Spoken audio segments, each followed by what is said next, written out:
ஜம்மு காஷ்மீரின் ஸ்ரீநகரையொட்டியுள்ள பகுதிகளில் இந்தியா பாகிஸ்தான் இடையே கடும் சண்டையானது தொடர்ந்து நீடித்து வருகிறது. போர் பதற்றம் தனியும் என்று எதிர்பார்க்கப்பட்டிருந்த நிலையில் தொடர்ந்து ஆனால் அதிகரித்துதான் வருகிறது ஒவ்வொரு நாளும். அந்த வகையில் பாகிஸ்தான் தாக்குதல் முயற்சியில் குடியிருப்புகளும் வாகனங்களும் சேதமடைந்திருப்பதாக தகவல்கள் வெளியாகி இருக்கின்றன. ஜம்மு காஷ்மீரின் முதல்வர் ஒமர் அப்துல்லாவும் ஒரு பதிவொன்றை வெளியிட்டிருக்கிறார். அதில் அங்கே அரசு அதிகாரி ஒருவரின் வீடு தாக்கப்பட்டு அவர் உயிரிழந்திருப்பதாக அவர் தனது அதிகாரப்பூர்வ வலைதள பக்கத்தில் தெரிவித்திருக்கிறார். மேலும் பஞ்சாபின் ஜலந்தர் பகுதியில் பாகிஸ்தான் ட்ரோனின் சிதைந்த பாகங்களும் மீட்கப்பட்டிருக்கின்றன. கங்கானிவால் என்ற கிராமத்தில் சுட்டு வீழ்த்தப்பட்ட பாகிஸ்தான் ட்ரோன்களின் சிதைந்த பாகங்களும் காணப்படுகின்றன. அந்த காட்சிகளையும் நாம் தொடர்ந்து திரையில் பார்த்து வருகிறோம். இந்தியா பாகிஸ்தான் இடையே தொடர்ந்து போர் பதற்றமானது நீடித்து வரக்கூடிய வேளையில் பாகிஸ்தானின் ஏவுகணைகளை தொடர்ந்து இந்தியா தகர்த்து வருகிறது. இருப்பினும் கூட பல்வேறு இடங்களில், முக்கியமாக எல்லைப் பகுதிகளில் பல்வேறு இடங்களில் பாகிஸ்தானின் ட்ரோன்கள், ஏவுகணைகள் அந்த பகுதிகளில் உள்ள வீடுகளை, வாகனங்களை சேதப்படுத்தக்கூடிய தகவல்களும் நமக்கு அவ்வப்போது கிடைக்கப்பெறுகின்றன. அந்த வகையில் ஜம்மு காஷ்மீரில் அரசு அதிகாரி ஒருவர் வீடு இடிந்து விழுந்ததில் அவர் உயிரிழந்திருப்பதாகவும் தகவல் வெளியாகி இருக்கிறது. தொடர்ந்து விவரங்களை செய்தியாளர் வெங்கட்ரமணனிடம் கேட்கலாம். வெங்கட்ரமணன், அரசு அதிகாரி ஒருவர் உயிரிழந்தது பத்தி சொல்லிட்டு இருந்தீங்க. இப்ப குறிப்பா எந்தெந்த பகுதிகளில் பாகிஸ்தானுடைய தாக்குதல் அதிகமாக இருந்திருக்கு, அதிகப்படியான சேதங்கள் எந்த பகுதியில் இருக்கு? இன்னொரு செய்தியை பார்க்கிறோம். இந்தியாவின் பிரம்மோஸ் ஏவுகணை தளத்தை குறிவைத்து பாகிஸ்தான் தாக்குதல் முயற்சி நடத்தியிருப்பதாகவும் ஒரு தகவல் வெளியாகி இருக்கிறது. இது பற்றிய விவரங்கள் என்ன?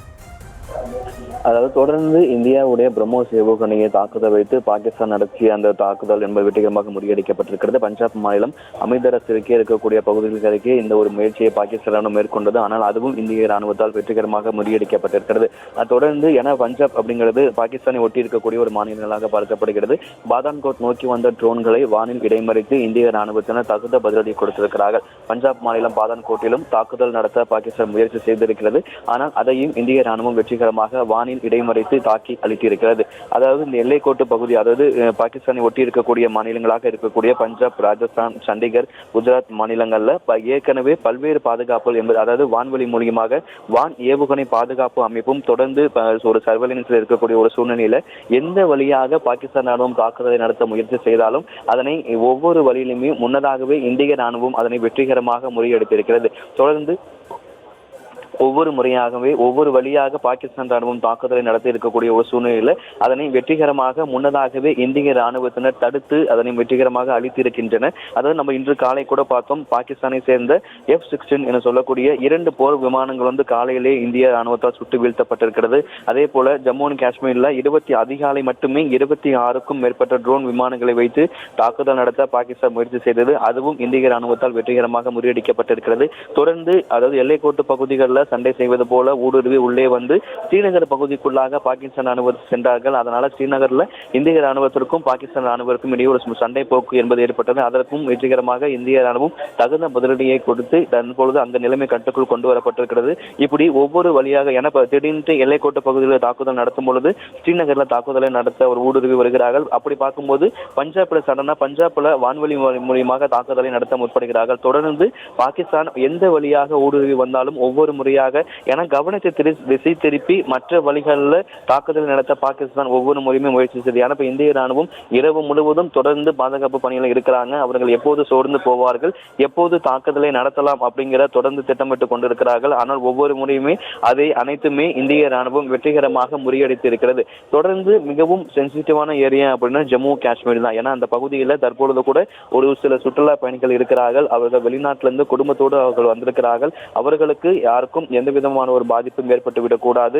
அது போன்ற மிகவும் பொதுமக்கள் வசிக்கிறார்கள். ஏற்கனவே எல்லைக்கோட்டு பகுதிகளில், அதாவது ரொம்ப சென்சிட்டிவாக இருக்கக்கூடிய முக்கியமான இடங்கள்ல வசிக்கக்கூடிய பொதுமக்களை பாதுகாப்பான இடத்திற்கு இந்திய ராணுவம் அழைத்து சென்றிருக்கிறார்கள். அந்த எல்லைக்கோட்டு பகுதிகளில் மேலும் ஒரு சில பொதுமக்கள் வசித்து வருகிறார்கள். இந்த நிலையில ஹை பிரியாரிட்டி கொண்டு எல்லை கோட்டு பகுதிகளில் தொடர்ந்து பாதுகாப்பை மேற்கொண்டிருந்தாலும் கூட ஒரு சில வழிகளில் பாகிஸ்தான் தொடர்ந்து அத்துமீறி ஒரு தாக்குதலை நடத்தி இருக்கிறாங்க. ஏன்னா நேற்று ஒரு நாள் மட்டுமே 300 முதல் 400 ட்ரோன் விமானங்களை கொண்டு இந்தியாவை பாகிஸ்தான் தாக்க முயற்சி செய்ததாக விங் கமாண்டர் அவர்கள் தெரிவித்திருந்தார். ஆனால் இன்று அதிகாலை மட்டுமே இந்த எல்லைக்கோட்டு பகுதிகளில் 26 ட்ரோன் விமானங்களை கொண்டு பாகிஸ்தான் தாக்க முயற்சி செய்திருக்கிறது.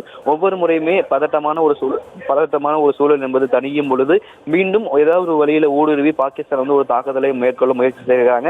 அதற்கு இந்திய ராணுவம் தகுந்த பதிலடி மட்டும்தான் கொடுத்துட்டு வராங்க. அதாவது ஒவ்வொரு முறையுமே அதுதான் பாகிஸ்தான் தான் பிரச்சனையை பெரிதாக முயற்சி செய்வதாக வெளியுறவுத்துறை செயலாளர் விக்ரமிஷி நேற்று முன்தினம் நடந்த செய்தியாளர் சந்திப்பில் அவர் தெரிவிச்சிருந்தார்.